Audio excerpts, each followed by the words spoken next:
Oh, by the way, there's this little thing, just because I was doing this weekend, I'm going to show you this quick little thing. So sometimes I'm doing, and if you're an illustrator or anything, you're going to understand this. I do a lot of just doodling, and then I like to take those and like, do an illustration or whatever in my sketchbook. It just keeps my chops up. It's fun. I also do that when I'm going to do a painting. I explore smaller versions of it in my sketchbook, blah, blah, blah, blah, blah, right? But when I'm drawing these things, I don't really know what I'm drawing. I'm just screwing around. I'm usually sitting around watching TV and I'm drawing. So somebody was talking about Igor Stravinsky the other day, and I just started doing a drawing of Igor Stravinsky, right? So it tends to start, so it got really big, okay? And if you see, it started with a piece of letter paper, and then I started taping bigger pieces of paper to it so I could go bigger. Does that make sense? But now, and then I decided, oh, I want to refine this drawing, okay? Because that's just a doodle. And I don't want to work that big. It's going to actually end up in my sketchbook, a little over letter size probably.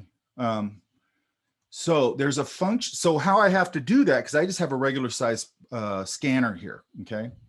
Let me make sure this is, yeah, it is. Oh, let me take roll real quick. So what I do is I scan it in sections on my scanner, right? Put it right against the edge, scan it, move it over, scan it, flip it, and do the same thing, okay? Does that make sense? And I've done this with really big drawings, okay? Wait, you flip it and scan it? Huh? Wait, you said you flip it and you scan it? I scan it in sections. Oh, okay. So I do the top part of it, what fits on the thing right up against the corner. And then if I have to do the middle, I'll do that. In this case, I just did that. And then I moved it over to the other side. And then I flipped the whole thing and did the bottom half. So I had 4 scans. Does that make sense? Yeah, that makes sense. I was confused. And the reason I'm bringing this up is it's a very simple tool, but it's really a really handy tool. Will the scanner on a phone do the same, or a panoramic picture? No, that's a different thing. That's a different thing. I mean, you could, if you didn't have a scanner, I could just take a overall shot of it, and then I'll show you in a second. I'll show you both ways. And the only reason I'm jumping into this is because it came up, and I think it's a simple tool, and I think it's really useful. Okay, let me find mine. I ended up with 4 scans like that. Oops. Like that. I don't know why they keep jumping over here. Then that one was upside down. That's the bottom ones I scanned. And this one was upside down, okay? So the first thing I had to do is go in, because I don't think we've talked about this yet. And on these two, I'll just do this one.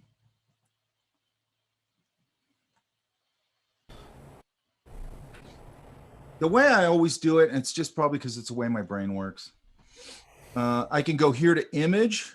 And if you remember, we talked about image size and canvas size, remember? So with that is image rotation.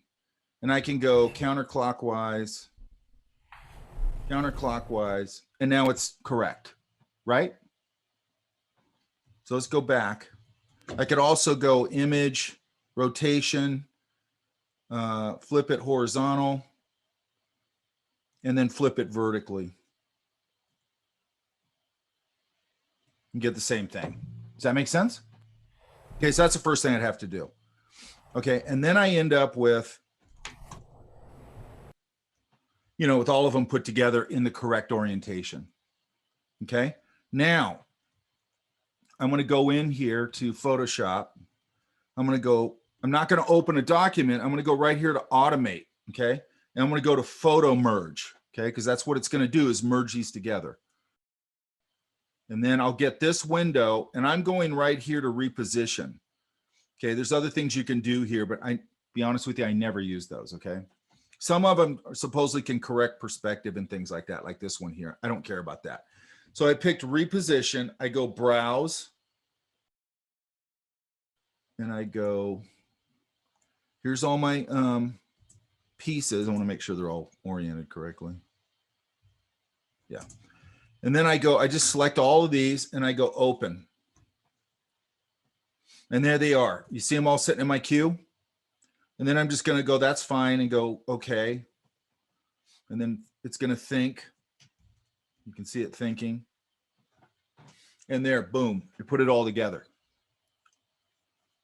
Casey, you look crazy. I'm easily Okay. impressed. Yeah. So are you saying it did that, or you did had it. to line it up? Oh, No, wow. It did That's everything. so helpful. Oh my gosh. It's great, right? Thanks. And then if you look over here, it's in pieces. Look, that's how it put it together. And then what I do, because I don't really need this pieces, then I just go Command E, select them all, and I just make one thing.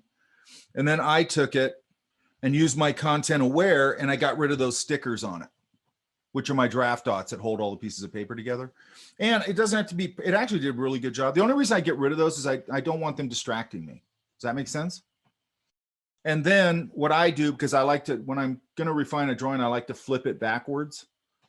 And then I went up here to image rotation, flip horizontal, and I'll work on it backwards. Okay. That's just what I like to do. Okay. So now I got it shrunk down to my size, right? And I put it on my work surface with my trace over it, 2 pieces of trace, it's backwards, and I can refine the drawing. Does that make sense? So it makes it nice for me because when I'm sitting around doodling, doing these kind of things, I don't really want to think about the size and all. I just want to screw around. If it starts turning into something, it just tends to grow. A lot of times, you know, I do these straight into my sketchbook, then I actually think about all that. But I like to not think about it because it only takes me about 15 minutes to do this, and then I can refine the drawing. Plus I can go, do I want to do it in this big sketchbook I have up here? Do I want to do it in my smaller one? You know, what do I want to do it on? Okay, because these are just your sketchbook painting, so I don't want to spend forever on the drawing or whatever. Does that make sense? Thanks. That was really helpful for workflow. I mean, that's good. Thank you. Yeah, be really good for, you'll see, it'll be good for a lot of things. It's also good if you want to scan a painting or something that's too big, you scan it in sections, put it all back together. Now, somebody said cell phone, okay? So let's say, I'm going to use the same thing, hang on. Let me throw this, so I just took a picture of the same drawing. Let me throw it on my computer. So now if I didn't have a scanner and I just was doing this where I'm just, you know, using a loose drawing and starting to refine it. So now we have this, you see it? So now I need a reference point here.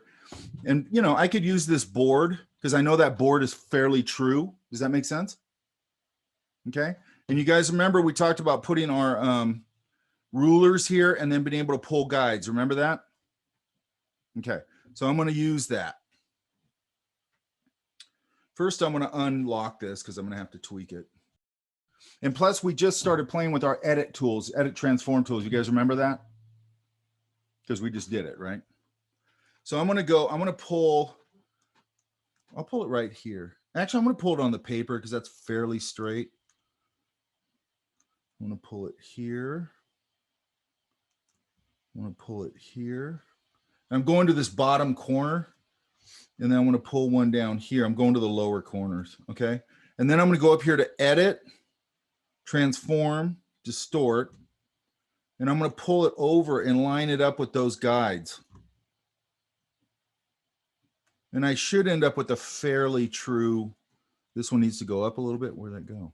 That was weird. There it is. This one needs to come up a little. Transform, distort.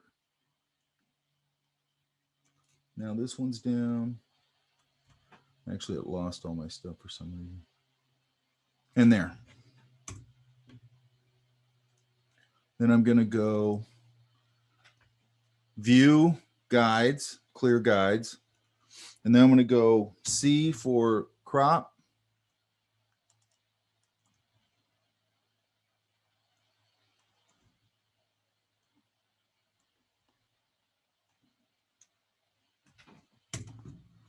And this is a fairly big scan. Right? So if I was just doing it and I didn't have a scanner, I could do this too. Right? And then I would come in here with these things. And again, I'd go to my edit, fill, content aware. I just get rid of those because they're just a little bit distracting. right? And I don't want them distracting me.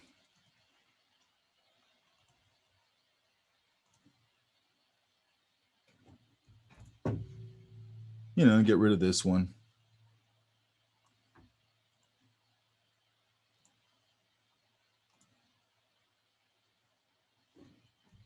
And at this point, it's not precise enough or anything for me to care if it's exactly perfect. It's fine. Does that make sense?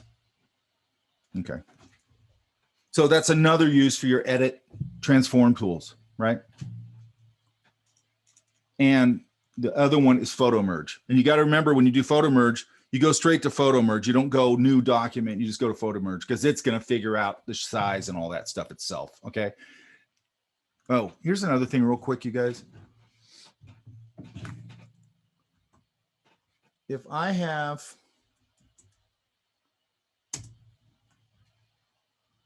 let's say this layer,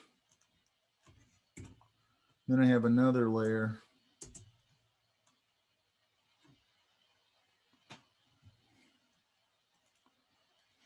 And these, let's say this layer is something I painted, and then I've got something on another layer I painted over it, but they're connected. Does that make sense?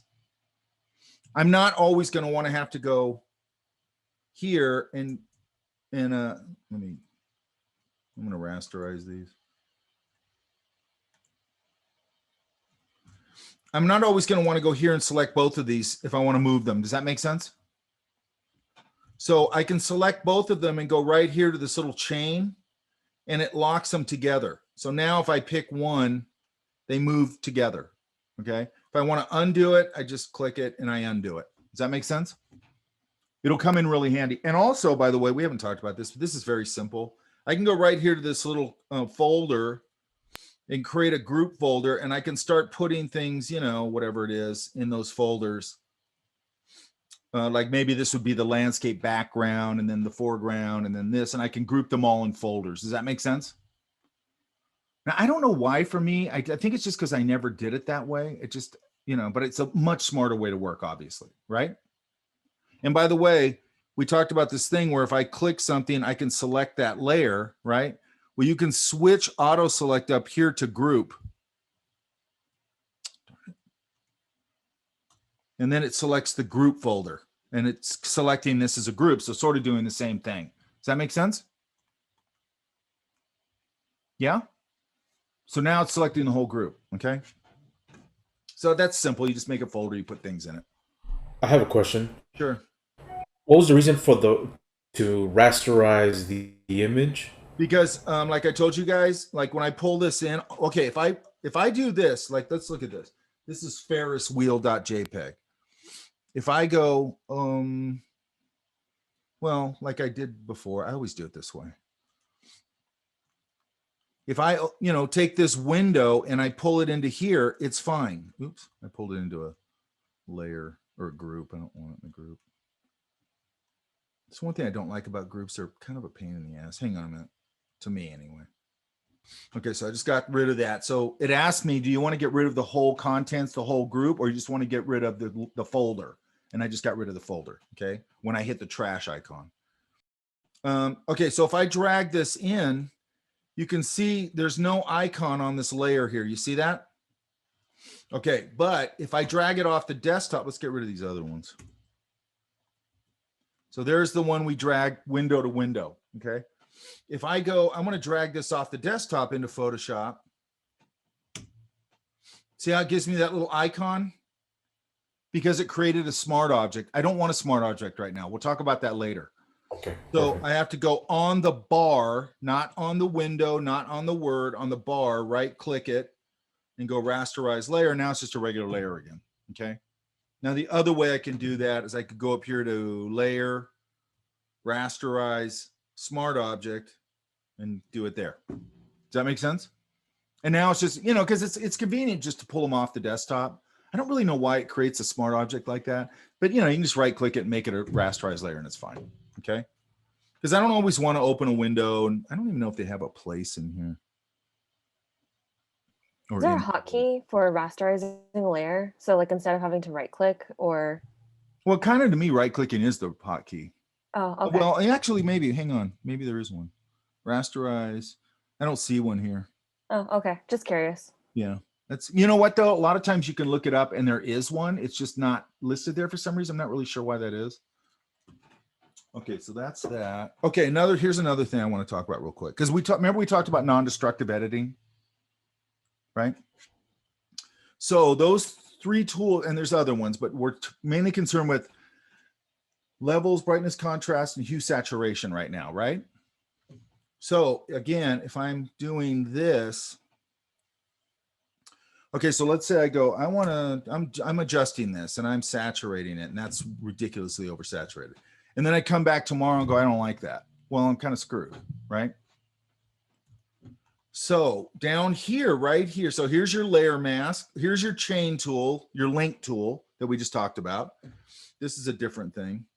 Here's your layer mask. And then next to that is your adjustment layers, okay? So I'm going to click down here. I've got the layer selected. Actually, let's unlock it. And I'm going to go right here, and let's just say I go to hue saturation like I just did. And look, it puts this on here, okay? And gives me this window, which is the same tools, okay? And then I go, okay, I'm going to saturate this. I'm going to darken it. I'm going to change the whole scale of it, and that's hideous. And it just lives there like that, okay? So, and then I could go select this again and come here and go, let's go to levels and go here. And then I come back tomorrow and I go, well, that's hideous, right? I can either come back here and I can adjust it, or I could just go, I don't like that, and I can just get rid of it. So it just behaves like a layer. And I'm back to square one, okay? So the tools, it gives you a lot of common tools in here. Solid color, gradient, pattern, you know, brightness, contrast, levels, curves. We'll talk about curves later. Exposure, vibrance, hue saturation, all these different things. Gradient map, all these, you know, very common editing tools. Does that make sense? So what you want to start doing from here on out is anytime you can work non-destructively. Does that make sense? And if you can't work non-destructively, make a copy of the layer you're working on. I always put, you know, label whatever makes sense to you, but I always label original, and then I label the next one working. That just means I'm working on that file. This is the original layer, okay? But you can do more and more and more non-destructive editing. Just like I said with the stamp tool, you didn't used to be able to do that non-destructively. You used to have to do it right on the image, okay? And there's a few things still, you know, but you know. Okay, here's another thing I want to talk about. So we just talked about, and we're going to see today why this is valuable. Let's go. I'm going to put this down here and I'm going to fill it. I'm going to get rid of this. Hang on. Now, if I want to keep this properties thing in here, I can drag it over here into my bar over here. Anything you want, and you can readjust them, right? And then again, once you guys get where you're going, I kind of like the way I have this set up. Go up to Window, Workspace, New Workspace, name it your name, and then you can always reset back to it. Because sometimes you'll pull Windows out, and all of a sudden you realize you got a big mess, okay? And then you just go reset, and it goes right back where it should be, okay? Because having Windows all over your screen is just not a very effective way of working. And especially if you have them lined up the way you like them, you always know, like, oh, that second one's my swatches, that third one's this, there's my pass, or, you know, it just becomes, the problem for me is when I have all these things all over the desktop, I'm sitting there going, where, and I don't know why my brain doesn't see it. So I'll be sitting there looking for 5 minutes for this window, and it's right in front of me, but I just don't see it. Or it's sitting behind another palette or something like that, right? Oh, okay. So now we talked about layer mask. Go ahead. Somebody say something. No? Okay. We talked about layer mask, correct? Where we're black reveals, white conceals, right? So, and we also talked about gradients, right? But we've been using this. Let's put a color in here. We've been using this color idea where it goes foreground color to transparent, correct? So I'm going to click right here. And it gives me these other options. One of them is this black to white. So this is black to white. Does that make sense? So I'm going to go on this layer up here, right here, and I'm going to click my layer mask. I'm going to grab my gradient, black to white. And it fades. It creates a layer mask with a gradient. Does that make sense? Because it's doing the same thing. Black reveals, white conceals. God, I always get that backwards. Does that make sense? Okay. It's another really handy tool, and we're going to see why here in a second. Okay, so I don't need this anymore. So I gave you guys a file. Did you guys get that? That really, you don't need it right now. It's up there. But I want you to use that file. And I deliberately picked that file. Okay, so let's talk about a couple things here. Hang on. What we're going to start talking about a little bit is photo editing. So I pulled some images here. So let's look at a couple of these things because, I mean, you guys probably already know this, but it's important to talk about this. Almost every image you see is in a professional context has been radically altered. Does that make sense? If it's a model, obviously they're making them look perfect. They're altering their figures. They're altering their physiology. If it's a product like a watch, the same thing. Okay. And I'm not saying that in a bad way. I don't have a problem with it. Like, I like all these slick, beautiful images. I think they're cool. A lot of people complain about it because they say that there's body image issues with that. It's like, it's Photoshop. So I don't know why that's an issue. Okay. Nobody looks like that. Does that make sense? So I pulled a couple to show just different variations of this. Okay. Let's do product first. So obviously this is from Rolex. Now, here's what will happen in the real world. If you're working for Rolex, they're probably going to give you very beautiful product, photography, but you're still going to alter the shit out of it. Does that make sense? Because they want it perfect, right? But you're not probably at Rolex going to get a really bad photo like we're going to work on and then go, hey, make it look like a Rolex photo. They're not going to do that. They're spending money. Okay. I worked for a company, and the guy who shot our food photography, shot a catalog. By the way, this was total using a bazooka for a knife fight. Okay. We had the guy come in who did a lot of work he worked with Julia Childs. He worked for Bon Appetit. He worked for Gourmet. He's a big time dude. Does beautiful food photography, which I think is very hard. But we were just having him shoot catalog images. And I kept going to them and going, and we paid him. He probably did that. I can't remember if it was once or twice a year. We paid him, and he worked for about a week, and then probably edited for a week. He probably made $45,000 for that, for 2 weeks work. Okay. And that's why I was the basically creative director there, but and he was there. He'd been there for years doing that since before I got there. And I go, why are you using this guy? I was like, we're not using him for this. He's just shooting catalog images. You know what I mean? It's just, why are we using a guy from, he does beautiful product shot or food shots and stuff. We're not really doing that. It doesn't make any sense to pay this much money for this. You know what I mean? But anyway, they didn't want to hear it. But really hard to do, by the way. I think any kind of photography is hard, but food photography, I think is really hard. Okay. So you can kind of see that this has been doctored to death to be perfect, right? And you're going to see different. Here's another Rolex. Okay. Now, another thing would be interesting to find out. I don't think they can use 3D images. I think that might fall under sort of like not real, whatever, right? But sometimes I see stuff and I go, that looks like they took a 3D image and doctored the shit out of it. You know what I mean?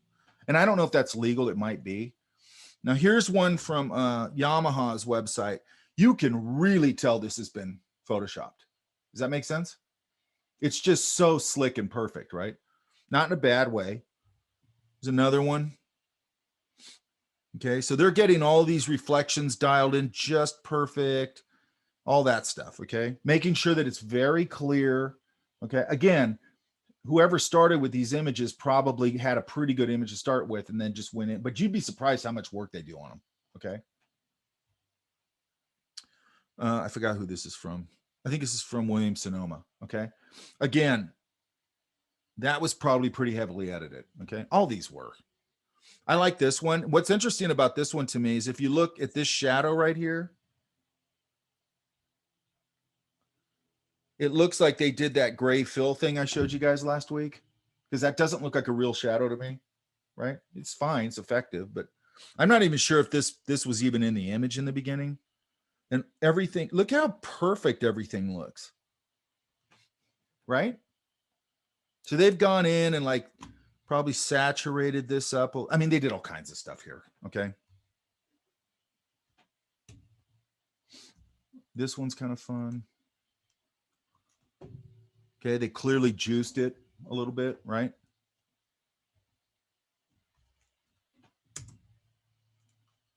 Okay, so that's a bunch of product. Here's some food.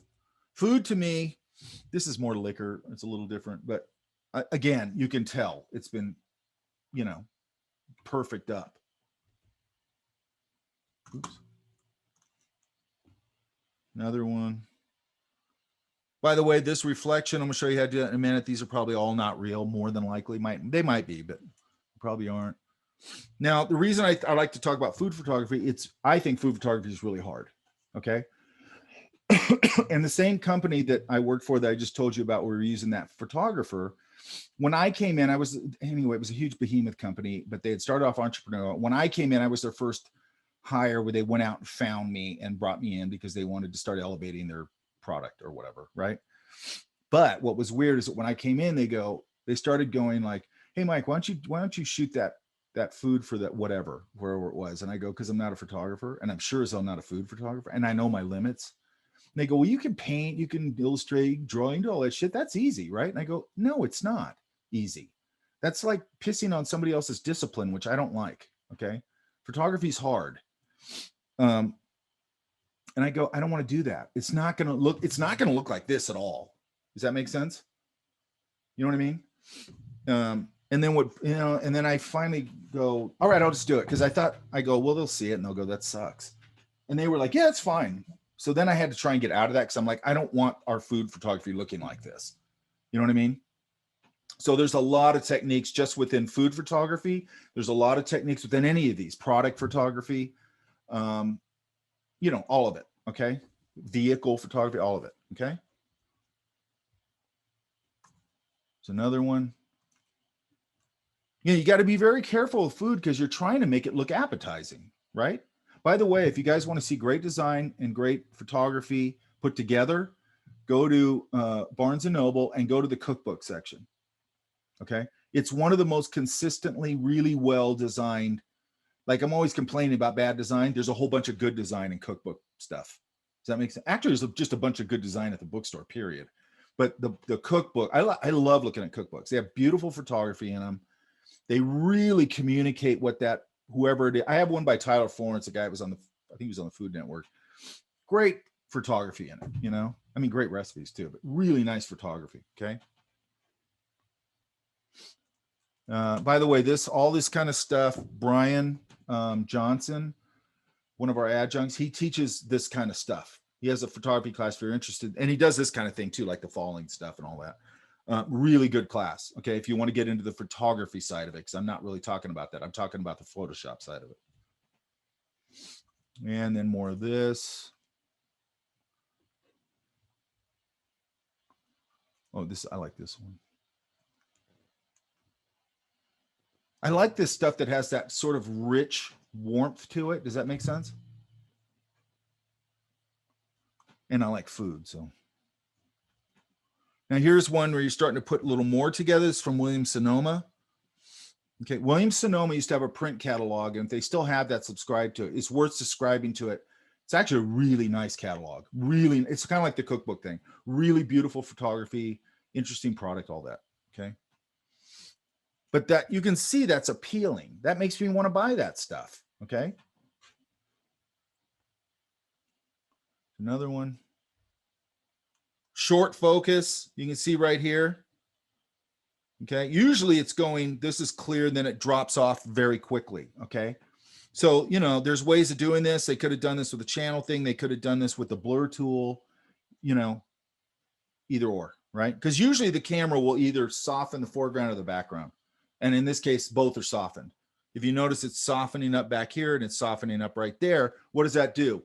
Puts your eye right there. Does that make sense?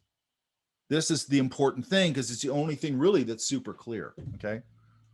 And then this is one, that I have a problem with. This is lifestyle photography. Okay. I think it's outdated. I think it's antiquated. Okay. This is what you used to see at Sears.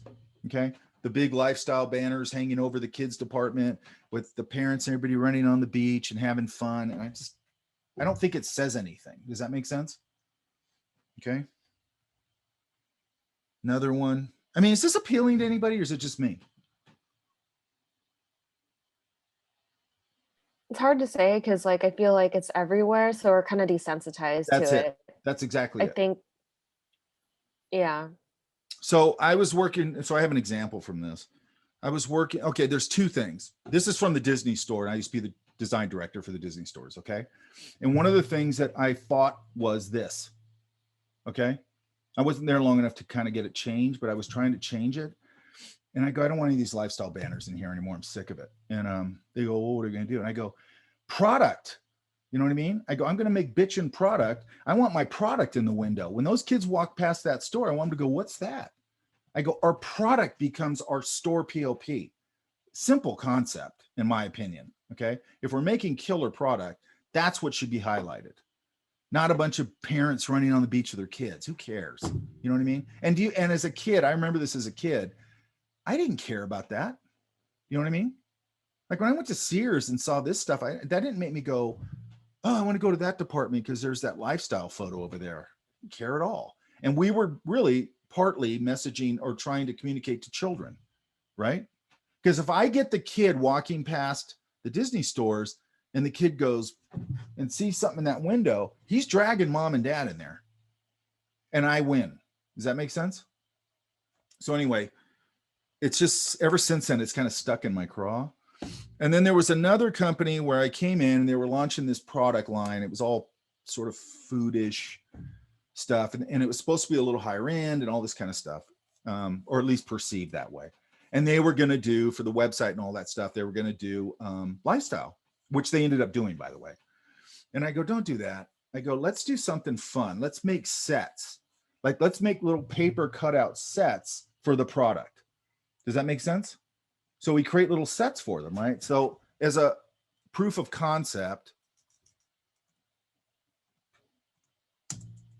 I did this one. Okay. So I built this little set. I lit it. Okay. Now, what's interesting is this also has been photoshopped to death because I'm a lousy photographer. Okay. So what was back here was a seamless. Do you guys know what a seamless is? Seamless is just when you take, it can be, in this case, it was plexi, but it could be paper, and they just roll it like that. So you just get a seamless background. Okay. So we had a seamless table that had a plexi, white plexi seamless. Okay. So, and then I had somebody in another department. They had a machine that cuts paper and all that, right? I created all the shapes and I go cut all these out of paper. I want them out of this color, this color, this color, this color, popped them all out. Then I built this, and then this is a long one that I just cut by hand. Then I put a light behind that to get that sunsetty thing. And then I had probably 3 or 4 colored lights at different angles. And I'll try and find this. If you look at the original photos of this, it looks like shit. Okay. It just looks terrible, right? And also these like little pieces here, they all had pieces of string and stuff. So there was string taped to things, taped down so they wouldn't pull forward. So I had to go in and remove all that stuff and then color correct everything. And it, it came out as a nice image, right? To show proof of concept, which I think was a really good idea, right? Because I haven't seen anybody do it. And of course they went to lifestyle. And by the way, they went to lifestyle photography, product failed, company shut down, done. Okay. Or that product line didn't work. Okay. And you know why? Partly they didn't differentiate themselves. Okay. Does that make sense? So normally when I do something like that, that's why they hire me, because I innovate things and I come up with different ideas and most people are receptive to it. Some people's egos get in the way and they don't want to listen to you. Okay, so let me see if that's all the ones I had. I think it is. Yeah. Okay, so to me, that's 3 big areas of sort of product photography: food, hard goods, product hard goods. And by the way, when they're shooting things like those motorcycles, so I took a class at Art Center when I was at Art Center, and they're big, that's a big car design mecca. So he showed us how he would shoot this guy took great product shots. He showed us how he would shoot. He used one of the models, the car models, and they're basically sculpting with light. He had all these soft boxes and things, and he would like, you know, look through his viewfinder and he'd go, it's too dark under the car. He'd move a light and like bounce a little light under there, or maybe he might go up here and bounce it this way up under, and he would kind of fill the areas he wanted to fill. It's like sculpting with light. Does that make sense? It's a whole skill set. I really admire photographers. I mean, I think it's really hard, and probably because I suck at it so much. Okay, so this is the image I gave you guys. There it is. Okay. I think this is on eBay or something, right? Because this really makes me want to buy this camera. You know what I mean? So there's a couple of things right off the bat. They're too close. Do you see that? What's the matter, Casey? Wait, what's too close? Sorry. The camera. camera to the object? camera. Okay. Okay. The guy with the camera taking a picture of it's too close. So it's distorting it. Do you see that? Yeah. Like the bottom is kind of No, bent? it's too Or- forced. It's too forced on this end. This okay. end over here. Okay. It's kind of doing that a little bit. Also, it looks like they used a flash this close. So you blasted this whole side out, right? Also, what this person did by doing that is they highlighted all the schmutz and the chips and everything on it. Okay, bad idea, right? It also highlighted just the dirtiness of it, you know, which is just wear. I'm sure if you just looked at it in real life, it's fine, but you know, it just highlighted a bunch of bad stuff. Okay.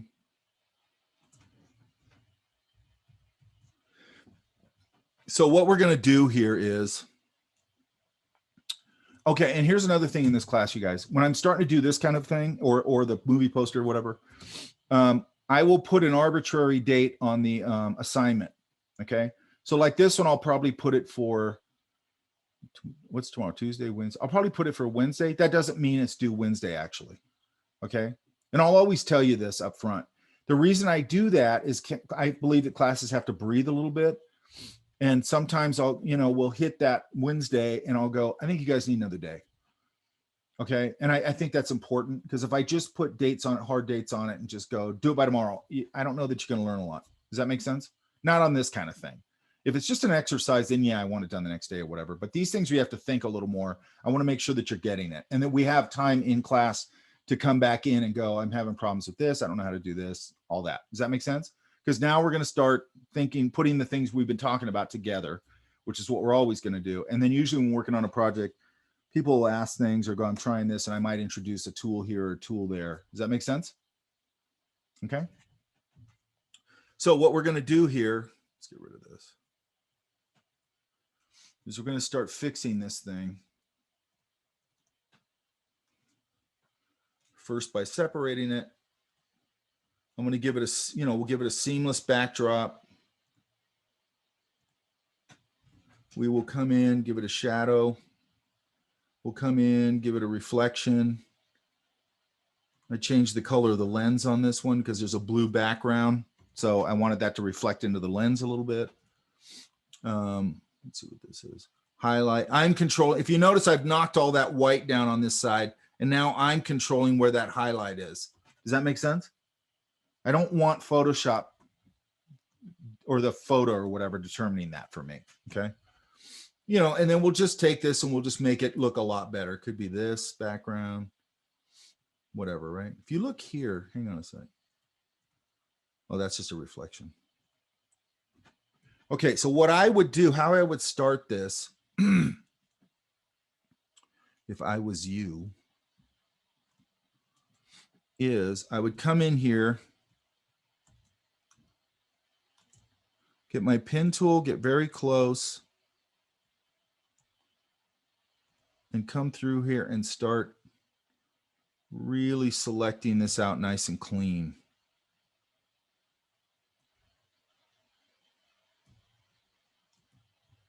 Oops. And adjusting. Like here, you see it doesn't want to do that curve like that. So I'm going to go command, and adjust that a little bit. So on and so forth. And then I would go around the whole perimeter of the thing and separate it. Does that make sense? So then I'm going to end up with, let's see if I have one.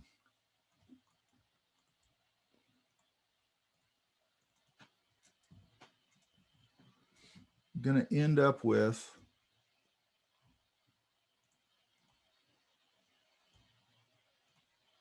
that. Oops. Again, I changed the lens color here. Okay. And I'm going to end up with this, right? Now, you're probably going to have to go in and sort of maybe erase out little overspray and things like that. Or what I try and do is get close enough, or I might use, if there's a little bit of fringe or something, I might use that modify selection tool and just pop it in like 1 pixel, reverse it, and knock off the edges so I get rid of any over. But you can't have like a lot of it. It's got to be very subtle. In some place, I'll just come in with the eraser maybe and do that, right? And I'm going to end up with this. This one actually is done better. See how clean this is now over here? Yeah? There's no more schmutz. Let's see if I can find. Yeah, there's that blown out. Now, the first thing I did, once I got it separated, is I came in here. And okay, see this little corner right there? I'm going to go with my polygon lasso tool and go right down that little corner. And remember, we talked about when we have a selection, it will only work inside the selection, right? Yeah. So I'm going to use this as just a working mask. Okay. Now, if I inverted it, it would work on the background. Okay. And I'm going to get my this tool, and I'm going to show you some other tools for doing this later on, maybe tomorrow. Why am I getting this weird? I want this. Again, I've dropped my opacity, got a soft brush. I'm going to go smaller, and I'm just going to go as near to this as I can and just start cleaning up this schmutz.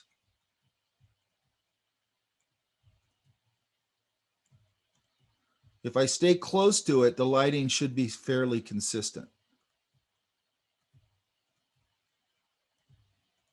And then I'm going to go, at some point, I'm going to come up here, go right against that edge right there, because I want to clean that edge up. Now, another thing I can do here, oops.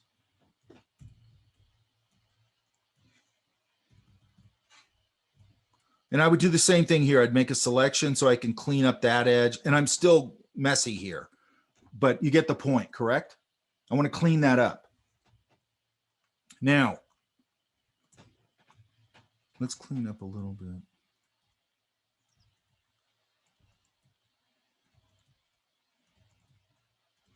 Now, another thing I can do right off the bat, this is, let me get rid of this pen tool. Another thing I want to do right away, let me see if I have this selected. I don't think I do. No, I don't have it. Let's go to this one.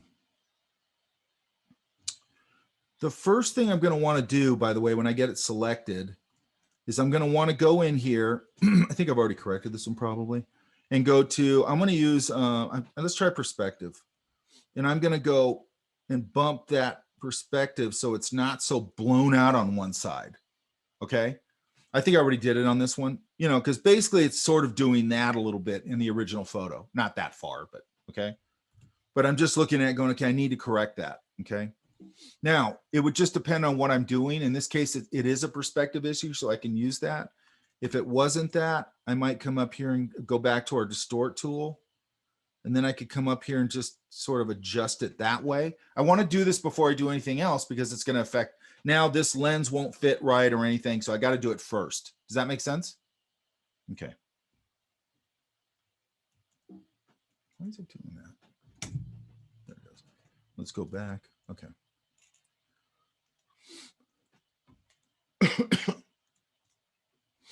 And then I'm going to go in here. I'm going to do a couple simple things. We're going to use our overlays a little bit here. I might come in here. Okay, another thing I'm going to do here, let's try this. One of the things I did with this is I saved the lens because I want to change. I want to keep color. The only thing on this camera right now that has color or potentially has color or has color is the lens, correct? Okay. So what I did was I went in here, I grabbed my marquee tool. Okay. And here's the trick. I go in here and I go, I'm going to select this. Well, if you try and just do it like this, it's never going to happen. But if I hold space bar, I can move the selection around and I can start to dial it in like that. Does that make sense? And then I'm going to go Command C, Command V. Oops, I'm on the wrong layer. Or I got to unlock it, I guess. I'm going to go Command C, Command V. And now it's sitting there right where it should be because I'm going to go here once I separate it. Because this is all black and white, it'll just make it easy. Okay, and then here's the other reason why I do this. If you notice, there's sort of a warm light over here, a warm gray. Then it jumps to cool. Do you see that? This is very cool. Look, let's select it. Look how blue that is. See the foreground swatch? Look how warm that is. Okay, and then it goes blue over here. I don't want that inconsistency of light. Does that make sense? So once I separate it, then I come in here and go to our hue saturation, and I'm just going to go desaturate it. Because now I'm dealing with one temperature. Does that make sense? Okay. And then but I still have my lens. So then when I come in here and I go, oh, I'm going to put a background in here. In this case, right now it's this color. So I might go sample this color. And then go to, and here's another little trick that's really cool.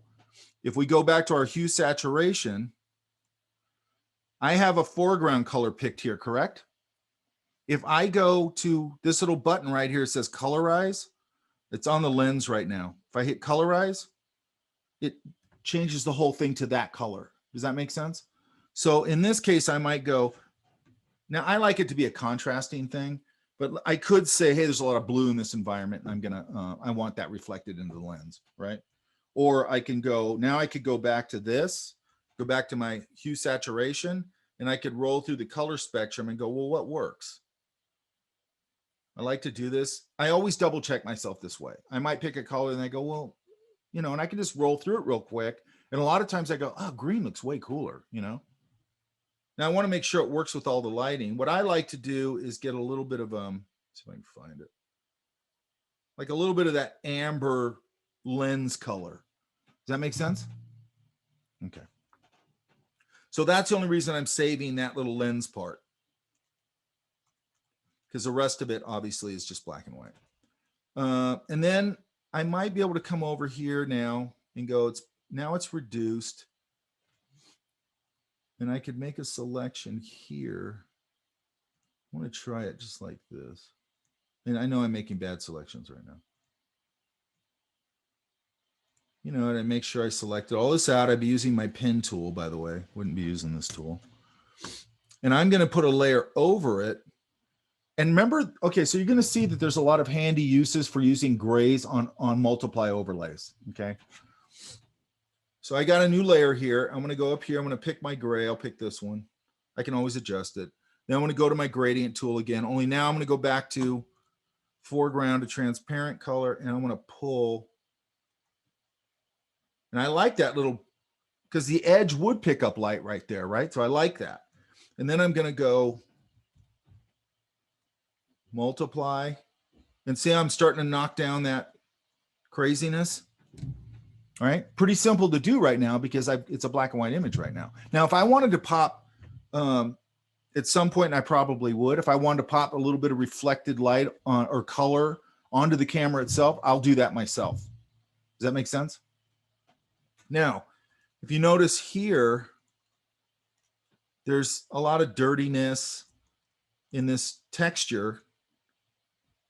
See it?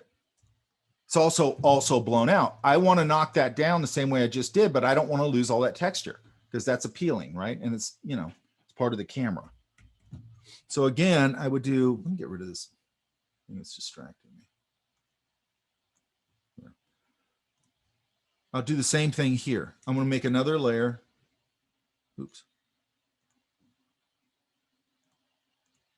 And, you know, I would select around this, whatever you call it, ring or whatever that's called. And I do a nice clean selection around this, whatever you call it, screw. And I would come in here and probably get this interior also. Don't use the polygon lasso tool for this. Use your pen tool. Oops, shit. I think I just lost my selection. So let's just use the one. That'll work. But I would, yeah, there it is. Now, Right. same thing. Go ahead. So you selected the bigger part first, and then what did you press in order to select Shift. the smaller part? Shift. Shift. Right. Yeah, Thank you. it's just like with anything else. There's a lot of these universal things. So if you can go in other programs, a lot of times you want to select multiple things that shift. Sometimes it's control, but usually it's shift. And then I'm going to do the same little trick here. I got the same gray. Because what I'm trying to do is unify that section. Does that make sense? Where it's not popping out like that. And I also don't like all that schmutz on it. I might be able to do this and get it where I don't have to go in and clean all of it up. So same thing. I'm going to pull that. And the reason I'm using a gradient is because it turns, okay, away from the light. So I don't want to have the gradient go over that because it's going to darken that too much, okay? Where did Casey go? Oh, there she is, okay. And same thing, multiply. And you're seeing it's starting to clean that up a little bit and knock down that crazy lighting. Does that make sense? But I haven't lost the texture. Does that make sense? Very simple, right? What it's doing is just darkening it up, getting rid of some of that light and evening out the light a little bit. Now, that's a gray value. So I could come in here probably with my levels if I think it's too dark or too light. And I should be able to, yeah, see, I can darken it or lighten it here. Like I might give it about that much light because that's still way, and by the way, if you notice, it's sort of cleaned up the texture a little bit. Does that make sense? Because I don't have all that dust and stuff picking up light now. It's all sort of evened out, of kind of homogenized it. Does that make sense? Okay. I got to take another screenshot in here at some point.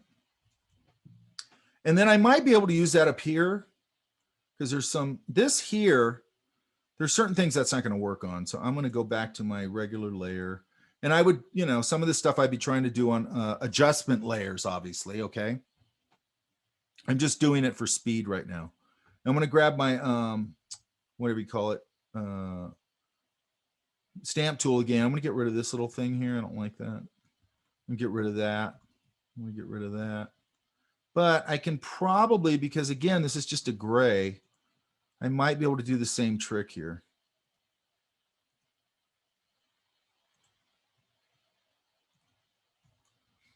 And I'm going to put another layer. I'm going to use the same gray. I'm going to use the same gradient.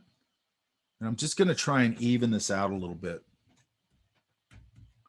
So I'm trying to get to a base evenness so there's not this gnarly weirdness going on. And then I'm going to go to my levels because that's too dark. It's kind of showing through. I'd probably still have to go in and do some work on it. It's showing through a little too much. Let's see something.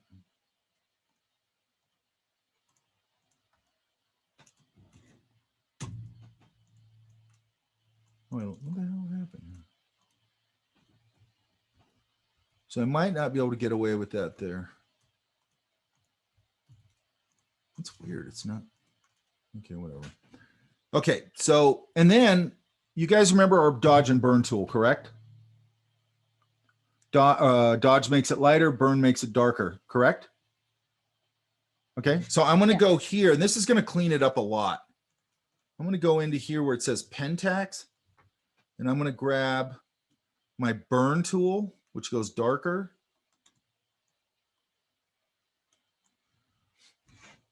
And I got to dial in how much strength I want. This is in the highlights. I actually want it in the shadows, I think. And I don't want the exposure to 100. I'm going to knock it down. And let's see what we get here. See how that darkened that up and cleaned it up? Now, the reason it's working so good there is there's clear value jumps there, right? It's very contrasty. I can probably do it here. See how it's all schmutzy, this rubber right here? So I'm going to come here, clean that up, right? That's a little too dark. Oops.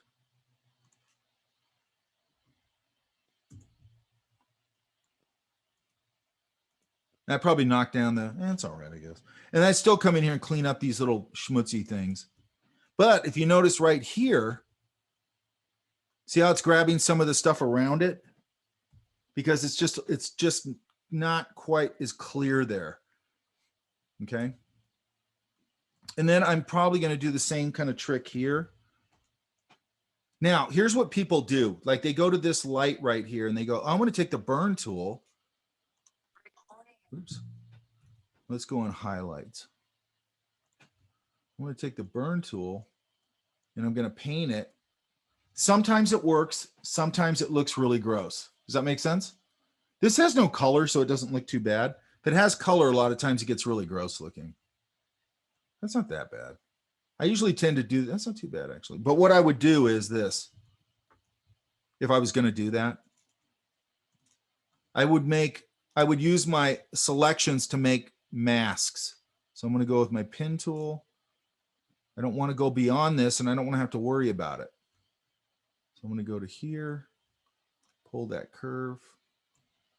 And then I'm going to go, let's say out here. And that's all I need. Then I'm going to activate that. Go to my paths, click it. Oops. And then I can go in here with this. And I'm going to get a much cleaner edge solution there. Maybe a little there. And again, I wouldn't do it like that. I'd select just what I'm going to do here, but I'm just going to do it for speed here. I could also use that overlay technique with the gray. I could do it that way. But now we're starting to knock it down where it doesn't feel quite as blown out. Does that make sense? Because to me, the first two things I see immediately that I got to work with here is the perspective's off right off the bat. I got to fix that. And then the lighting's totally blown out. So before I can do anything, I got to solve those two problems. Does that make sense? Okay. Then here, and then I'll do this one and then, oops. So another one I can probably use and I would use my pen tool for this again. I'm just doing this for speed. Same technique. I'm gonna make a new layer. And I'd be naming all these layers, whatever they are. Let's go D. And then I'm going to take a really low opacity eraser here with a soft edge. Because see that little hard edge right there? You see it? I don't want that, obviously. So I'm just going to kind of knock that back. And then I'd have to dial in this value. And I'd have to get it just right. So I'm knocking out some of that light. Does that make sense? Okay. You know, and then eventually, what's that? Yeah. So instead of doing that, is it possible if you can just like mirror everything into just like making it? Say that again. If you can just like, wait, no, never mind. I understand. I mean, if you have a question, let me know. No, I understand what I was like. I understand what I was. Look, let me tell you something. There's 10,000 ways to do this. Does that make sense? Anything anybody shows you in Photoshop, any of these programs, any of them, there's 10 million ways to do everything. Okay.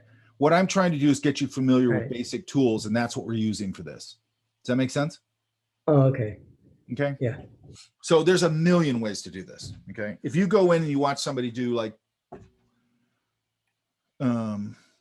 this kind of thing for, I don't know, Rolex or Vogue, right? Vogue would be a good example. It's crazy what they're doing. Okay. And those people are total Photoshop jocks, man. Like they know every tool in here, every filter, every sub menu, all this crazy stuff. It's nuts. I've seen their files. I actually need to pull them. Man, they're like 50 layers of just like stuff where you're going, I don't even know why they did it like that, but it, you know, it looks great at the end. You know what I mean? We used to have a guy that used to do Photoshop first stuff for us at Imagineering. Okay. And he'd send us like little emails and stuff just to keep him on our radar. And this was a long time ago. This is 20 something years ago.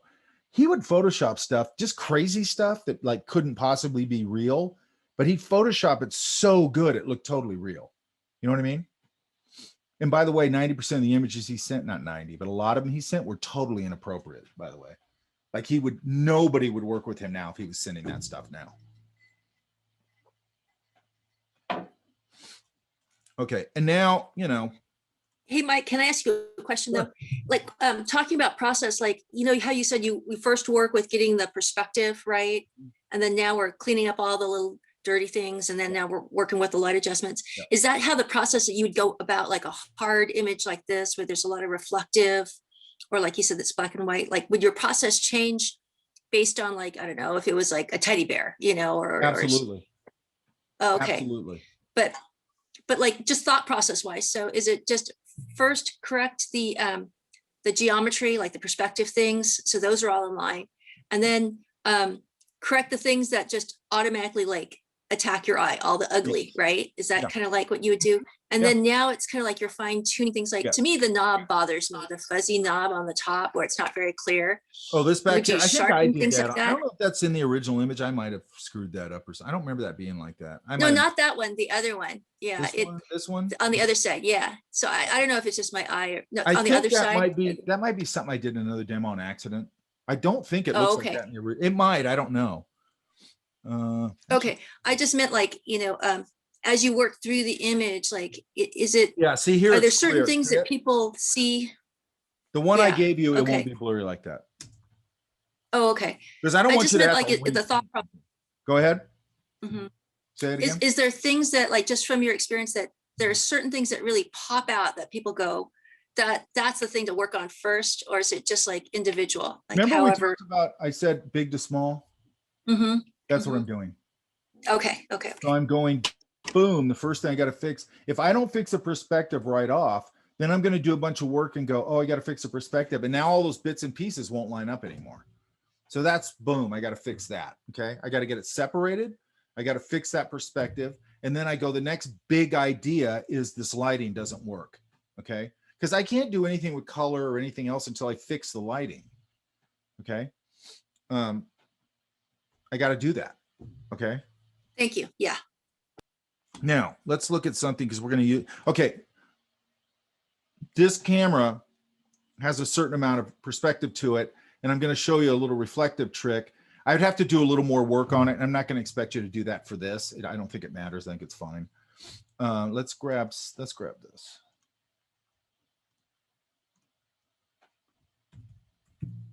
Also, for this assignment, you want us to focus on non-destructive editing, correct? So that Which is meaning all of possible. the, so all of the adjustments we're making are on separate layers or, okay, cool. And also, it's also not just non-destructive. I have to be able to fine tune each thing I'm doing. Like if I try and do that gray overlay to knock down the lighting and even things out, you know, the front's going to be different than the back. And then when I adjust the whole thing, it's not going to work. Does that make sense? Let's grab this. So let's go. I'm just going to use my object selection tool for this because it's so clean, the background and the foreground. So I'm just going to go, I don't even need the lasso. I'm going to use the triangle.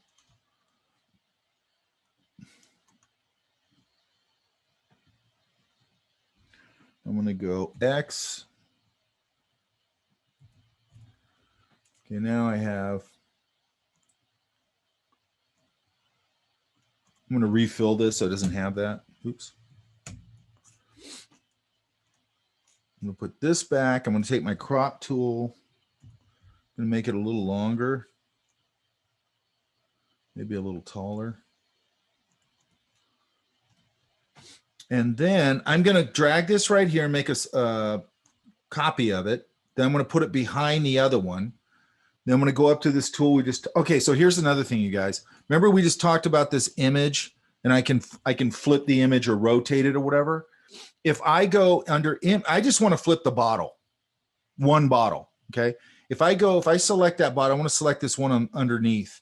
If I go to image and go image rotation, flip vertical, it's going to flip the whole image. Okay. I don't want to do that. So I'm going to go, if you want to flip or whatever, something individually, go back up to your edit transform tools again. And I could do the same thing here, vertical, but it only does the object. Okay. So then I'm going to take this, I'm going to drop it down here. Now it's not quite lining up. I'd fix that, but for this, it's fine. And then I'm going to go back to I'm going to make a layer mask, just like we did earlier. I'm going to go to my black and white because I need that for my layer mask, right? Black and white. And then I'm just going to drag this up and I get a nice little reflection. Okay. Does that make sense? Okay. So on this, okay, so let's say I've got it this far. Well, I do have it this far. Another thing I'm going to do here, I like a nice little seamless. So I put a white background back here. Let's just pick the same color, I guess. Let's go. I put a white background, and then I'm going to go put another layer. And same thing. Now I'm going to switch this to foreground to transparent right there. And just drag that from the top, and I get my seamless. Does that make sense? And again, I might come in here and go Command U for my hue saturation and roll through the spectrum. And go, do I like anything better? And then I go, well, I kind of like that. That's a little less, it's a little more reduced. I like that better. I don't like oversaturated color, okay? And then if I was gonna do my reflection here, I'd have to do a little more work, but for this, it's fine. You don't have to do all that. Let's pull a little more, and I think this is fine. So I'm going to do the same thing. I'm going to take this, I'm going to make a copy of it, put it behind it. Then I'm going to go edit, transform, flip vertical. Okay, now I got it. Drag. Now look, it's off, right? So I'm going to go back up to edit, transform, only this time I'm going to use skew. And I'm going to pull it up here so it matches a little better. And then it might even go, yeah, I'm not going to do that. It's like it's flaring out a little bit here, and I don't know why that's bothering me. It actually would do that, so I'll just leave it alone. And then I'm going to go back onto that layer, layer mask, gradient, black and white gradient, and get my little reflection, right? Now, if you notice the lens is wrong, I would fix that. I don't care about it for this project. What I'd probably do is separate this lens out, drop that out as a separate element, flip it, and it would look right, okay? Now, another thing, if I'm sending this over to a client, like just to look at, or it's an in-house discussion or something, let's go. I'm going to reduce it down. Doesn't need to be that strong. If you notice, once I reduce it down to that, really doesn't matter that much that it's out of perspective or that the lens is wrong. Does that make sense? It just, your brain will fill things in. And especially if I just doing a presentation or whatever, it'd probably be fine. Nobody notices that except other asshole designers who want to find something wrong with your work or something, right? Like the normal person's not going to ever notice that. Now, if this is going to be for a magazine or something, then I got to get it perfect. Okay. So there's that. Then I might come in here. Now I got that lens separated. Again, I might come in here and scroll through this. Let's say I actually like that, feels more like it. But if it was still, I could saturate it a little more here if I wanted, a little less. Could dial it in, go a little darker, lighter. Okay, but I kind of like the ambery color. And then what else am I doing here? And then I'd come in here and things like this. And your selections are going to get really important here. Now you might be able to use the object selection tool to separate this thing out from the background. But what I'm really trying to get you guys to do, you're going to have to use your pen tool throughout this. So if that works, I mean, really works, cool, right? Because you're still going to have to use your pen tool all through this. So it's fine. Okay. But what I don't want is people avoiding the pen tool. I get that all the time. It's a bad selection, by the way.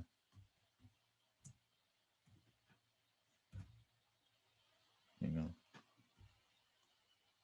on. Oops. That's weird.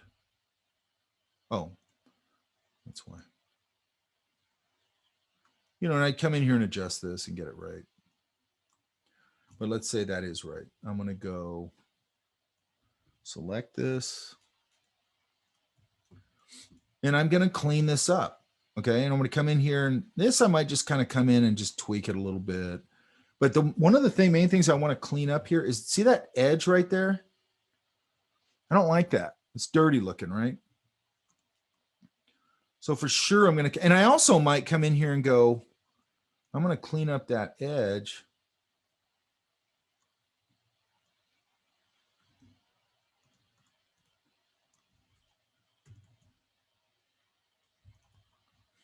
So one thing I can do is I can invert this selection and maybe take some of this color right there.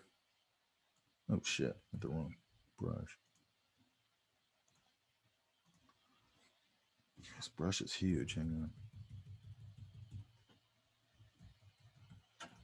Oh, there it is.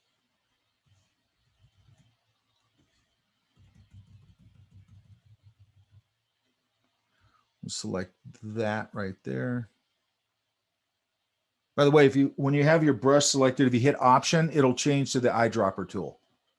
Okay, so you can just pick your colors. And I would come in here and clean up this edge. It's bugging me. I'd clean up all these edges, make them a little sharper. I'd probably just grab a little bit of this. This little gray, and I bump that right against the edge. Now this, I might even just take a brush. Let's see if we can do that. I don't want it at 100%. Drop it down. Oh, I got it reversed. Hang on.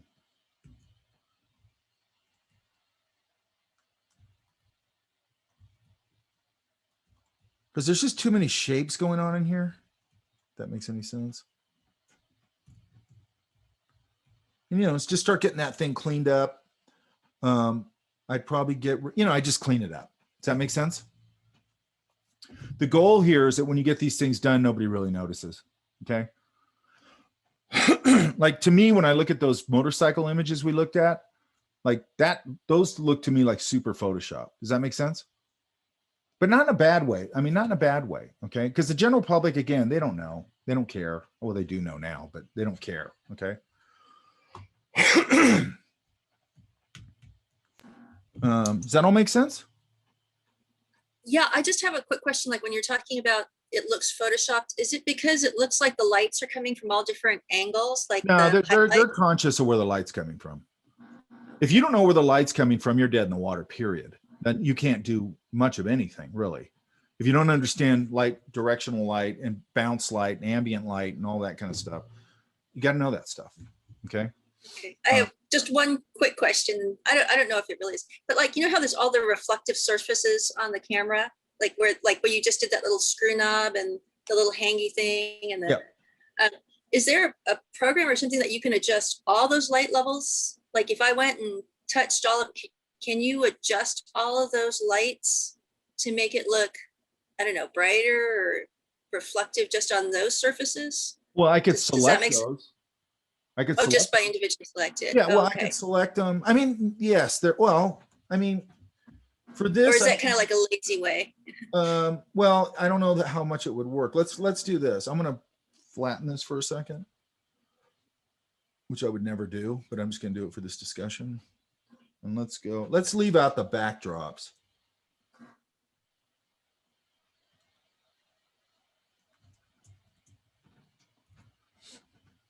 Now, here's a light right now. I can go to levels, and levels, again, it's broken down by dark, medium, light. Okay. So I might be able to come in here and adjust that. See, it's adjusting the whole thing. That's the problem. And there are ways you can kind of come in and target it, but and that'll work okay. But when you're making this big a leap, it's probably not going to work.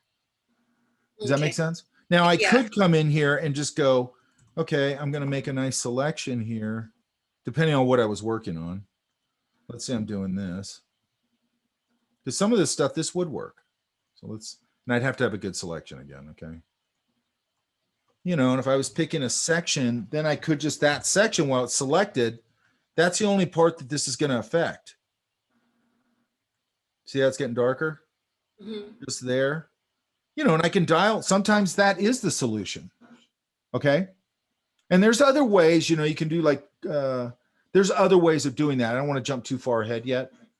Okay. Right now I want to kind of keep it hands-on where you're using the, where you're really hands-on. Okay. I was just curious because I know I have a tendency to maybe get too obsessive. Like I would be working on that screw and then I might go, oh, wow, it's like I overdid it. Now it's too bright or it looks too real. And but then this other thing that's hanging off the side, like the strap holder, like if all the little things I work on, I've worked on them, but now they're kind of working against each other. Does that make sense? Like, well, you have them on individual layers so you can adjust every layer. oh, just adjust each one. Mhm. Okay. Okay. It's a big fine tuning thing. It's a big picture, then fine tuning, right? And then what Okay. happens? Yeah. I start going down the rabbit hole and I start going, well, like here, there's light reflecting into this top. So I might go, I don't know. There's a bunch of ways I could do it, but I might go, I'm going to take some of this color, real soft brush. Hang on. Really soft brush. Put on it. I got it on a new layer. And I'm going to really reduce this down. I don't want that much. Hang on. Mostly here. Here. Anywhere where there's an upward surface that's reflecting upwards. Does that make sense? And then I'm going to go, let's see if I can make this work. I'm going to go look for an overlay again. That's my first line of defense.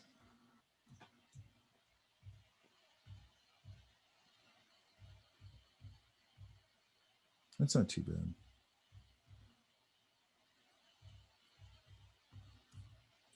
Now I might have to, yeah, like that. Because I'm actually having it a little more intense than it probably would be. I'm going to select this again, invert it, make sure I don't have any overspill.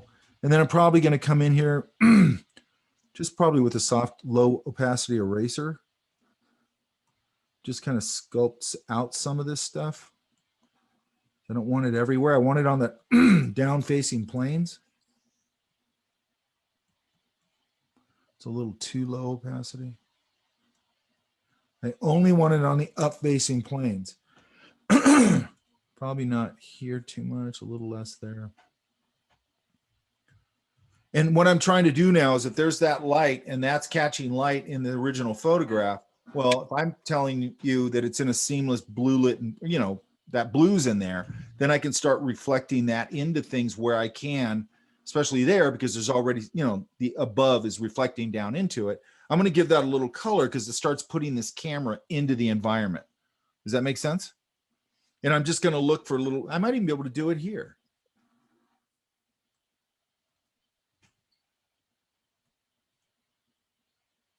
It's weird. It's not letting me paint on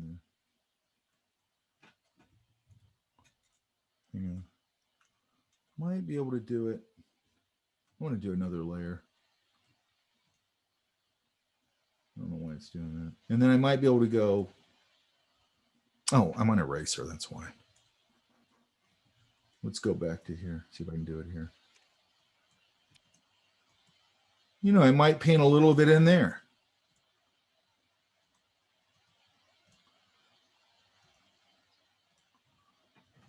See how that makes more sense?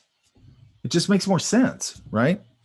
And then I might go, well, that's a little strong. So if it was on I'd probably put that on its own layer. But even not, I can come in here, get a big brush, big soft brush, really low opacity. and just kind of pull it back a hair. Yeah, that's better.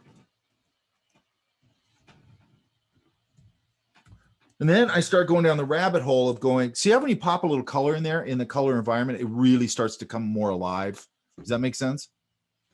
And then I'm going to look for any other play, you know, things like that. I could, you know, I might be able to bounce it a few other places.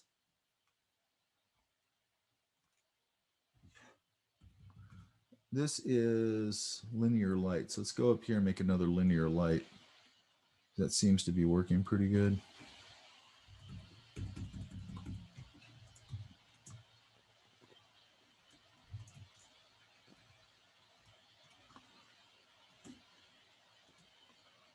Now this is on a different layer because I might want to, I'm going to want to tweak this. That's too much.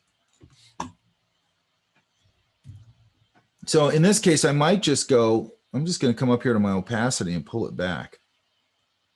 And that's really subtle, but that's fine. I don't want it screaming. I want it really subtle. So you're really only seeing it right here in this highlight more or less, right?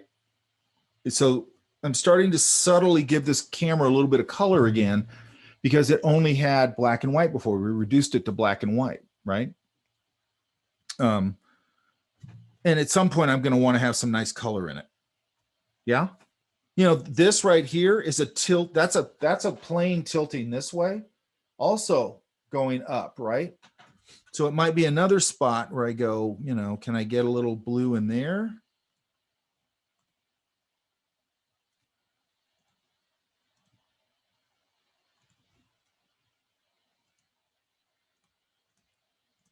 Now I'm going to try a different overlay here and see what happens. Because, you know, they're not universal. Hang on.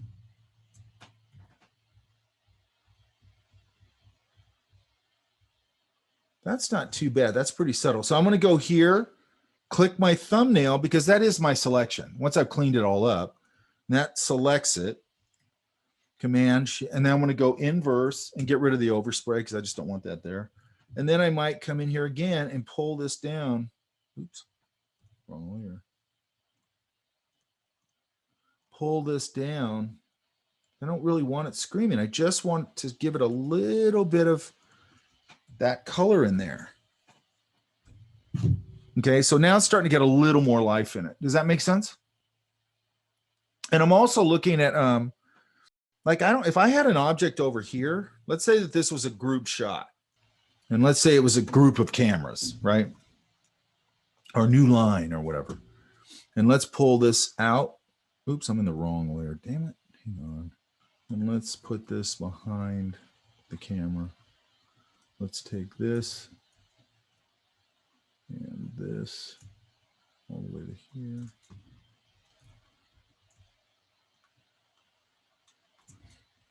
Now I've got this red camera nearby.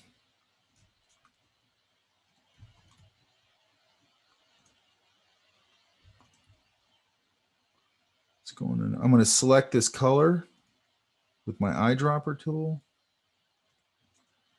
I'm going to put a new layer. And I might see, oops, wrong gradient. I got to go foreground and transparent.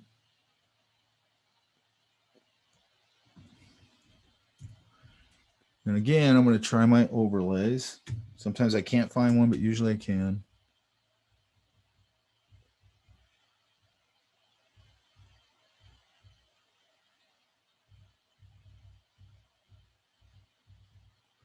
I'm just trying to find something that sits in there correctly.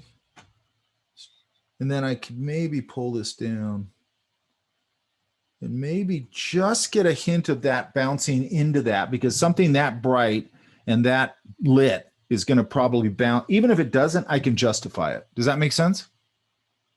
Okay. You know, and I'd have to sculpt it a little bit. It's still a little too much. I might have to go through my overlays and find a better one. Let's try luminosity. Oh, it disappears. Yeah, so I'd have to come in and tweak it. You know, I'd probably paint it out a little here and up here. I don't think I'd put very much up here at all. Just probably closer to where it's landing. You will see this all the time. if somebody's wearing a bright red shirt on a sunny day outside, you'll see all that light flood into the bottom of their face. You know what I mean? Or a yellow shirt or something, you know, bright. Okay. We were just out painting this weekend, plein air painting, and somebody had a big umbrella that wasn't made for plein air painting. And I go, that's going to completely affect your color mixing because that's got a blue cast in it. It's going to bounce down onto your board and you're going to be compensating for all that blue. Does that make sense? And then when you go home and look at it, you're going to go, why is there so much blah, blah, blah in this? Because you were compensating for the blue, right? It's even worse if it's like a red beach umbrella and it's throwing all this red in there, forget it. It's just, you're not going to be able to accurately color mix. Okay. Because that light in a lit environment bounces around a lot. Okay. Now, if it's a dark blue, not so much. Reds, oranges, yellows, a lot. Lighter colors, a lot, not as much as those intense saturated colors, but you know, but the reason I'm saying this is you can use all that to your advantage. Does that make sense? Because sometimes you're looking at something, you're going, this is kind of boring. Where can I get some color in here? Okay. I do the same thing with painting all the time. You're looking at it and you're going, I don't look at trees and go and just grab burnt sienna because it's brown. It'll be an ugly painting. It's not going to look cool. I look at the tree and I go, what temperature is that? What temperature is that brown? Oh, it's purpley. Oh, it's orangey. Okay. Now I'm going to mix a brown that has that temperature in it. It's going to make my painting more alive. Does that make sense? And that's the same thing as this. Okay. And that's what I'm talking about. My approach comes from that stuff. That's what I'm always thinking about. Okay.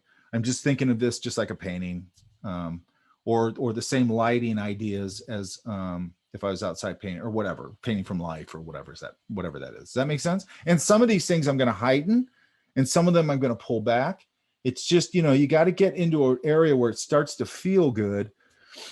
Again, a lot of these images we just looked at, I'd argue other than the food ones have a weird, when they do them really well like that, they have a tendency to just feel really good. Like I don't look at food photos and go, well, it's been Photoshopped. They're really good at it. You know what I mean? They just make stuff look really appetizing. I like that. Okay. And it's also like, I don't know if you guys have ever done this. Try and take a food shot. Okay. If you don't know what you're doing, it just makes food look really unappealing. You know what I mean? When you're talking about bringing it up to a professional standard. Okay. Now I see a lot of people online, but they're using filters and all that. You know, because they're constantly taking pictures of their food. Some of them look really good. Okay. But if you talk to a photographer, it drives them crazy because they're like, that's just a blah, blah, blah filter. That looks amateurish. Like to their eyes doesn't look good. And I go, dude, it's just somebody on their Instagram. It doesn't matter. You know what I mean? We don't all want to become photographers to put a decent image up on Instagram. That doesn't make any sense, you know, but it drives photographers crazy. Okay. And I get it, you know, because there's a person that works for my girlfriend, and this is a very common thing that I see all the time. And especially with photography, she has no photography background. She worked at the pizza shop. She's young. Then she's, I want to be a photographer. I want to be a photographer. And we were all drinking one night over there. And I go to school, man, go get trained. You really want to do it? Go bust your ass and get good at it. Yeah, I'm going to do it. Of course, she never did it. And then, but what she does now is on Instagram is Abigail Ruth, photographer. You're not a photographer. You're a pizzola. You're not a photographer. Okay. You have a Canon Rebel. You have no idea what you're doing with it. I asked her, I go, what's an f-stop? She didn't know what that is. I go, how does the film speed relate to the f-stop? How does the f-stop and film speed relate to the shutter speed? You know, all these things you need to know. She didn't know any of that stuff. Okay. And she just moved to Portland. I'm seeing her on Instagram. Now she's in full blown fake photographer mode. That's what drives photographers crazy. Does that make sense? And I always feel bad for them because I get annoyed with all that stuff because, you know, people who do this stuff professionally you work really hard to do that. Okay. It's really hard to do. And then you got to go out in the world and put yourself out there and all that stuff, you know, and it's annoying. Okay. And I think it's really annoying for photographers because that's the only thing that you can just push a button and make an image. And then you can go on Instagram and filter the shit out of it. And you think it looks professional and it doesn't. Okay. It's really interesting too, you guys. You should look at, you probably already do, these trends, these visual trends that you see constantly. Do you know what I mean? Okay. So what she's constantly photographing are people that's supposed to look candid. It's, you know, it's filtered. And then they're always wearing like a certain kind of hipster hat. And they're kind of looking down this way. It's always in a sort of rustic environment. Or they're kind of leaning back towards the camera like they're walking and laughing. It's like all that kind of stuff. They're always wearing sort of the same thing. And why is that? because none of them know anything about photography. None of them have a creative point of view. So they just are copying what they're seeing all the time. Okay. They're just copying on a surface level. And I don't want you to think that way. I want you to think, I want you to get the tools together where you can just create what you want to create and create your own thing. You know what I mean? I love photojournalism. You should check that out, by the way. And like this guy named David Hume Kennerly, I was just listening to an interview with him. This guy has documented probably the latter half of the last century and still going, right? Photojournalist guy. He's been everywhere in the right moment when history happened. Okay. And, you know, he's an amazing photographer. I love photojournalism, right? Amazing photographer. Okay.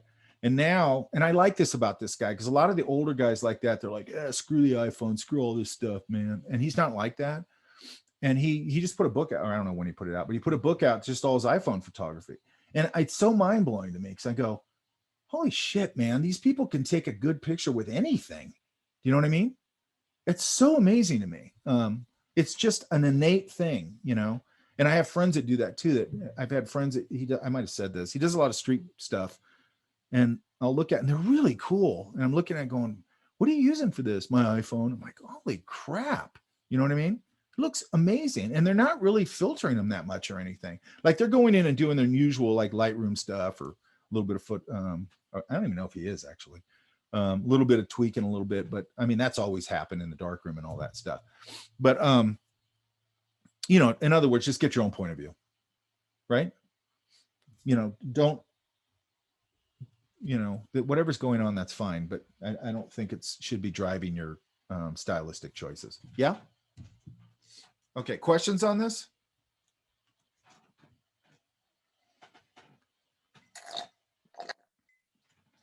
I put this as a file download under the last announcements. Okay. I think it just says image for tomorrow or something like that, which is the name of my new band, by the way. What else? I think that's all I need to cover up to now. We won't spend too much time on it. I want to make sure that you're just understanding how to do this. Remember, you can do your clone stamping stuff non-destructively, remember? So we can do it on a layer above, and we're doing sample next layer or whatever. Okay, that little drop down thing. And also when you're pulling up tools here, start getting used to, like if I grab this, start getting used to, let me get rid of this. Start getting used to up here, your adjustments up here. Okay, because like when you go to levels, oops, what happened?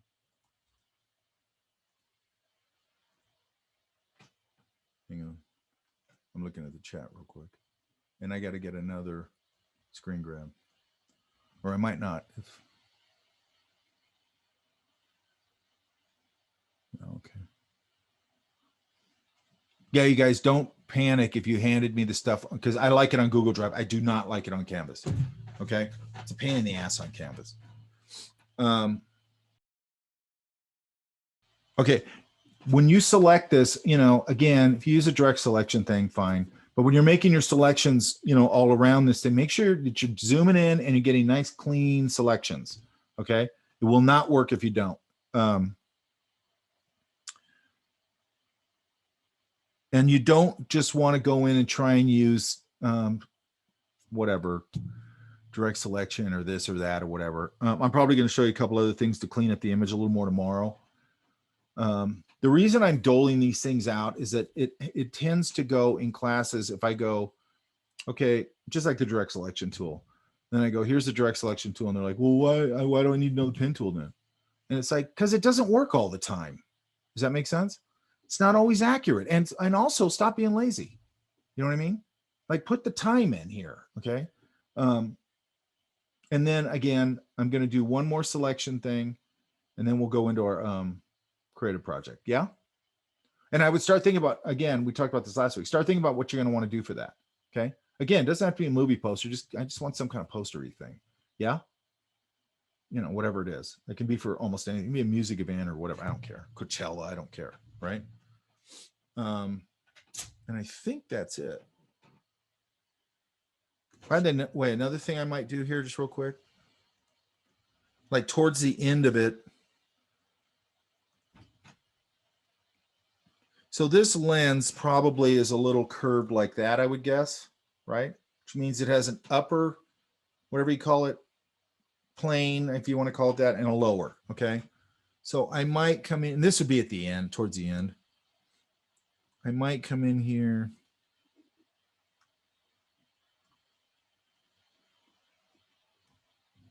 Again, this is a sloppy selection, but I might, let's just take this just for the, oops, this just for the heck of it. But I'm going to really lighten it up. And I can, again, I can always change this. It doesn't matter. And then I'm again back to my gradient tool, foreground to transparent. Oh, I got to select this. And you got to dial these in. So I'm just going to do it real quick. Oops. Where am I? For some reason, this layer is on color. I have no idea why. Let's go. Oh, that's why. That's the top thing. Hang on. Sorry. There we go. And I'm going to go. And then I probably would leave this edge a little bit. That's like that selection sucks, but I would leave that edge probably. I might come in here a little bit with my just a little bit with my blur tool here. Just soften that a little. I do want it to have a hard edge, and then I'm going to pull it back and start to get, you know, a little bit of a reflection on there. Does that make sense? That's to help show off the curve of the lens, right? Yeah, and just to give it a little bit of interest. Does that make sense? Yeah. Now I can also come in here. I'm just doing this for brevity, flattening it. I could also come in here and go filter, render, lens flare. And see that little lens flare? I could put a little lens flare right there. That's way too much, obviously. They have different millimeter lenses here, so let's try that. I don't like that. I don't like that. I tend to not like any of these, to be honest with you. I'm going to go brightness, drop it way down. Let's just do it like that. Bing, and I get a little lens flare. Okay, now be careful with the lens flare, okay? People tend to go like, oh, cool, lens flare. And they go, you know, put one, I'm not using lens flare right now, but just to show you. And they go, oh, I'll put a lens flare right here. And I'll put one up here. And I'll put one over here. And I'll put one right here. And I'll put one over here and up here. And it just looks super cheesy. Okay. Yes. So I want this in process tomorrow. Okay. Because I'm assuming you'll run into roadblocks and we'll talk about them tomorrow.